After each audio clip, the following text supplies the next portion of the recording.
గుమ్మడికాయ దొంగ ముందు ఇంకా భుజాలు అప్పుడే భుజాలు తడుక్కోవడం, దొంగ దొంగ దొంగ అని అరుచుకుంటా పరిగెత్తుకుంటా పోయి తప్పించుకోవాలని చూడడం. క్లాసిక్ కేసులు ఏమైనా ఉండేవి వీళ్ళే చేసేది. ఇప్పుడు ఈ డ్రగ్స్ కు సంబంధించినంత వరకు వచ్చి పడింది అక్కడికి వైజాగ్లో ఒక భారీ సినిమా తరహాలో సినిమా ఫక్కీలో అది బయటకు వచ్చింది, పట్టుబడింది. CBI central intelligence central government చెందిన సిబిఐ దాన్ని పట్టుకుంది. ఓ పక్క అది జరుగుతుంటే అసలు వీళ్ళు పెట్టి వాళ్ళు చేస్తున్న ఆరోపణలు పైత్యం ఎక్కడికి పోతుందంటే, సరే సోషల్ మీడియాలో ఎవడో కింద లేయర్లలో ఉండేవాళ్ళు ఏదో చేస్తే ఉంటే పార్టీ అధ్యక్షుడు, ఆ పార్టీ వాళ్ళు పెట్టిన జాతీయ ప్రధాన కార్యదర్శి అతని కొడుకు లోకేష్ వాళ్ళు కూడా ట్వీట్లు పెట్టడం. అసలు చంద్రబాబు నాయుడు ఆయన ముఖ్యమంత్రిగా పనిచేశాడు రాష్ట్రానికి, ఇంతకుముందు చేశాడు, ఈ రాష్ట్రానికి మళ్లీ కావాలని పగటికలాలు అంటున్నాడు. అతని కొడుకు ఫ్యూచర్లో ఎప్పుడన్నా అయిపోతానేమో అతను పగటికలాలు అంటున్నాడు. ఆ బుద్ధి అన్నా ఉండాలి, కొంత ఇంగితం ఉండాలి కదా. ఏం మాట్లాడుతున్నాము, ఏ స్థాయి వ్యక్తులము, మాట్లాడే ముందు మా స్థాయి కన్నా ఇది సరిపోతుందా, ఫ్యాక్ట్స్ ఏంటి, ఫ్యాక్ట్స్ లేదు మాట్లాడకూడదు అనే కనీస జ్ఞానం కనీసం ఇంగితం అన్నా ఉండాలిగా. ఇప్పుడు దానికి రిప్లై మేము ఎక్స్ప్లెనేషన్ లాగా ఇచ్చుకోవాలి. ఇప్పుడు అలా జరిగిండేది ఒక అసలు నిజంగా అది దేశంలోకి వచ్చింటే భయంకరంగా ఉండేది. లక్కీగా ఇంటి రావడము పట్టుకోవడం అనేది ఒక పెద్ద రిలీఫ్ స్టేట్కే కాదు దేశానికి కూడా. అంత భారీ ఎత్తున వచ్చిందంటే అది ఎక్కడికి టార్గెట్ పెట్టుకున్నారో ఎవరు పెట్టుకున్నారో అని అనుకుంటే ఇప్పుడు వీళ్ళే అరిచే అరుపులు చూస్తుంటే వీళ్ళే ఉన్నారేమో అనిపిస్తుంది. అట్లాగా కంపెనీల్లో ఎవరున్నారని తెలిస్తే అంతా ఈ కుటుంబాల దగ్గరగా ఉండేవాళ్ళు, బంధువులు. సాక్షాత్తు ఈమె చంద్రబాబు నాయుడు వదిన, ఇప్పుడు BJP state president Purandeswari, NT Rama Rao గారి కుమార్తె, ఆమె కొడుకు ఒక కంపెనీ దాంట్లో కంపెనీలో ఉన్నాడు. ఆమె వియ్యంకుడు ఆ కంపెనీలోనే పార్ట్నర్ అనుకున్నారు. వాళ్ళు ప్రమోట్ చేసిన కంపెనీనే తర్వాత డివైడ్ అయ్యింది, ఒక్కొక్కరు ఒక యాక్టివిటీ చూసుకుంటున్నారు. బయటకు వచ్చి మేము అటాక్ చేసి వీడు సంజయ్ శివాల వాళ్ళు టీడీపీ వాళ్ళు అట్లాంటి వాళ్ళు ఉల్టా ముందే అందుకొని హడావుడిగా రాత్రి నుంచి పొద్దున్న నుంచి ఉదరగొడుతున్నారు. ఇప్పుడు ఇది కాదు, ప్రతి దాంట్లోనూ వాళ్ళు అలాగే చేస్తున్నారు ఫస్ట్ నుంచి ఇప్పటి వరకు. ఇది మళ్ళీ ఎన్నికలకు పోతున్న సమయంలో దీన్ని తీసుకొచ్చేసి మా మీద బండ వేస్తే మేము ఇది చేయాలి. ఇది ఖచ్చితంగా మేము అనుమానించేది ఇది ఒక పెద్ద రిలీఫ్ దొరకడం అనేది. అదే గన ఊహించలేకపోతున్నాం, అది గన తప్పించుకొని బయటకు వచ్చింటే ఇది ఖచ్చితంగా టీడీపీకి సంబంధించిన నాయకుల రోల్ ఉందని గట్టిగా అనుమానిస్తున్నాం. మామూలుగా అయితే రిలీఫ్ ఫీల్ అయ్యేవాళ్ళం, అయితే వాళ్ళ ఉలికిపాటు చూస్తుంటే, వాళ్ళు దాన్ని తెచ్చి మా మీద వేయాలని చూస్తుంటే, ప్రభుత్వం మీద వేయాలని చూస్తుంటే, వైఎస్ఆర్ కాంగ్రెస్ పార్టీ మీద నింద వేయాలని చూస్తుంటే ఇప్పుడు అనిపిస్తుంది వీళ్ళు తప్పించుకోవడానికే మా మీద నింద వేస్తున్నారని. దీని వెనక ఖచ్చితంగా చంద్రబాబు నాయుడు, ఆయన కొడుకు, ఆయన వదిన పురంధేశ్వరి, వాళ్లకు సంబంధించిన వాళ్ళు, ఆ గ్యాంగ్ ఎవరో ఉన్నారనేది గట్టిగా అనుమానిస్తున్నాం. ఆ మేరకు కన్సర్న్డ్ ఏజెన్సీస్ కూడా మేము పిటిషన్లు పెడుతున్నాం. ఐ థింక్ సిబిఐ యాంగిల్లో కూడా చూడాలని మేము భావిస్తున్నాం. అంటే ఈ రోజు డ్రగ్ కేసు టెస్ట్ కేసు చూస్తా ఉంటే టీడీపీ వాళ్ళతో లింక్ అప్ అయిన ఫోటోలన్నీ కూడా బయటకు వచ్చినాయి. మొన్నేమో పవన్ కళ్యాణ్ ఆంధ్రప్రదేశ్ ని డ్రగ్ క్యాపిటల్ గా మార్చేసిన ఆయన వీళ్ళు గ్రౌండ్ ప్రిపేర్ చేసుకుంటున్నారు. మీరు గమనిస్తే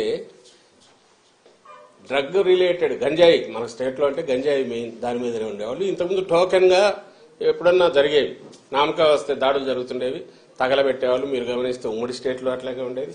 అలా ఇంకా టీడీపీ హయాంలో అయితే అది మామూలు మన పంట మాదిరి పండించినారు. అప్పట్లో టీడీపీ నాయకులే ఒకరి మీద ఒకరు అలిగేషన్స్ కూడా చేసుకున్నారు. ఉత్తరాంధ్రలో వాళ్ళ కన్సర్న్లోనే జరుగుతుంది. 100 కోట్లు సంపాదిస్తున్నారు, 1000 కోట్లు సంపాదిస్తున్నారని చూస్తున్నట్టు చంద్రబాబు నాయుడు కూడా వదిలేస్తున్నారు.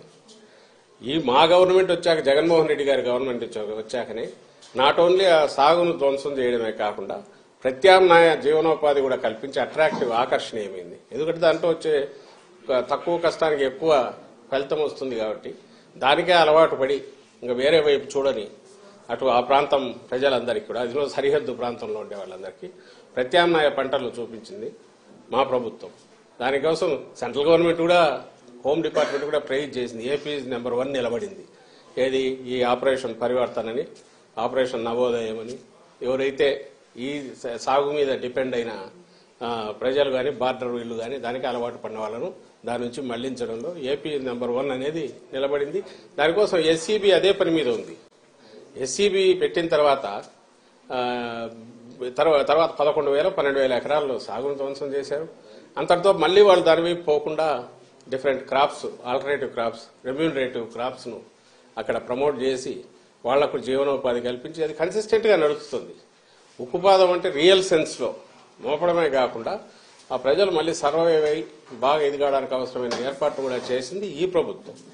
అలాగే ఈ కంపెనీ ఏది చెప్తున్నారో ఆ కంపెనీ తప్పుడు పనులు చేస్తే యాక్షన్ తీసుకుంది ఈ ప్రభుత్వం, మా జగన్మోహన్ రెడ్డి గారి ప్రభుత్వం, వైఎస్ఆర్సీపీ ప్రభుత్వం. ఇప్పుడు ఇంపోర్ట్ చేసుకున్నారు, డ్రగ్ ఇంపోర్ట్ చేసుకున్నారు, డ్రగ్స్ దొరికి ఆయన కంటైనర్కి సంబంధించిన కంపెనీ. ఇటు చూసేది ఈ వైపు నుంచి డ్రగ్స్ ను వాడకాన్ని తగ్గించడానికో గంజాయి సాగును అసలు ఎరాడికేట్ చేయడము, వాళ్ళు మళ్లీ ఆ వైపు చూడనవసరం లేకుండా రెమ్యూనరేటివ్ ఆల్టర్నేటివ్ ఇది మన క్రాప్స్ వాటిని వాళ్ళకి అలవాటు చేయడము, ఇది జరిగి కన్సిస్టెంట్ గా పోతుంది. ఎవ్రీబడికి మీరు మీడియా కూడా కవర్ చూడొచ్చు, పోయి వస్తున్నాయి కదా స్టోరీస్. బార్డర్ లో కట్టుదిట్టం చేశారు, స్పెషల్ ఏజెన్సీని పెడితే దాన్ని నువ్వు ఎలాగో ప్రైజ్ చేయలేవు, నీ వల్ల కాలే. 14-19 మధ్య నువ్వు దాన్ని అసలు గంజాయి సాగు 3 పూలు 6 కాయలుగా నువ్వు చేసావు, చంద్రబాబు నాయుడు చేశాడు. ఈ రోజు దాన్ని ఎరాడికేట్ చేసిన మా మీద, నేను ఇంతకుముందు అన్నట్టు దొంగ అన్నట్టు మా మీద నిందలు వేసే ప్రయత్నం చేస్తున్నారు. ప్రతి దాంట్లో ఇదే పని చేస్తున్నారు. ఈ రోజు ఎన్నికల సమయంలో కూడా మాట్లాడడానికి ఏం లేక చెప్పడానికి 1,00,000 ఉంటాయి. ఎన్నికలు వస్తే మేమేం చేస్తామో మీరేం చేయలేదు చెప్పాలా, లేదా మేము గతంలో ఏం చేశామో వాళ్ళు చెప్పాలా, లేదా రేపు దాని మీద ఆధారపడి రేపు ఇది చేస్తామని చెప్పుకోవాలి. ఇది లేదు కాబట్టి ఈ తప్పుడు నిందలు ఈ పర్టికులర్ కేసులో అయితే వాళ్ళు తప్పించుకోవడానికి మా మీద బండలు వేస్తున్నారనేది మేము భావిస్తున్నాం. అందుకే ఆ కన్సర్న్ ఏజెన్సీకి ప్రెస్ కౌన్సిల్ కూడా కంప్లైంట్ పంపుతున్నాం. ఈనాడు, ఆంధ్రజ్యోతి వాళ్ళ తప్పుడు రాతలు, ఆ ఛానల్స్ వాటన్నిటి మీద కూడా లెటర్సీ. అయితే ఇది కన్సిస్టెంట్ గా ఈ తప్పుడు ప్రచారం, అబద్దాలు రిపీటెడ్ గా మాట్లాడడం అనేది టీడీపీకి అలవాటైంది. రాష్ట్ర ప్రజలు గమనించాలి. లోకేష్ కూడా ట్వీట్ చేశారు సార్, మార్నింగ్ బ్రెజిల్లో అవినీతి జరుగుతుంది, దానికి వైసీపీ ముఖ్య నేత కుటుంబ సభ్యులు ప్రమేయం ఉందనే విషయం నేను గతంలోనే చెప్పాను, ఇప్పుడు రుజువైందని ఒక ట్వీట్ కూడా చేశారు. వీడియో కూడా ట్వీట్ చేశారు. ఎల్లో మీడియా చౌకబారు ఏదన్నా థర్డ్ రేట్ కూడా కలగ అంతకంటే హీనమైన స్థాయి ఎవడన్నా ఉన్నాడంటే అతనే లోకేష్ అనుకుంటా. లేకపోతే దేనికి ట్వీట్ చేస్తున్నాడో తెలియదు, అసలు ఎందుకు చేస్తున్నాడో తెలియదు. ఏమన్నా మోకాలకు బట్టతలకు సంబంధం ఉందా? బ్రెజిల్ ఎక్కడో దాంట్లో దేశం ఉందంటే ఎప్పుడో సాయిరెడ్డి ఏదో అక్కడ బ్రెజిల్ ప్రెసిడెంట్ గురించి ఇచ్చేసాడని ఇంటర్నేషనల్ దీంట్లో ఎక్కడైనా గ్యాదరింగ్ లో కలిసి ఉంటారేమో తెలియదు, ఏదో ఉంటే అతను చెప్తాడు.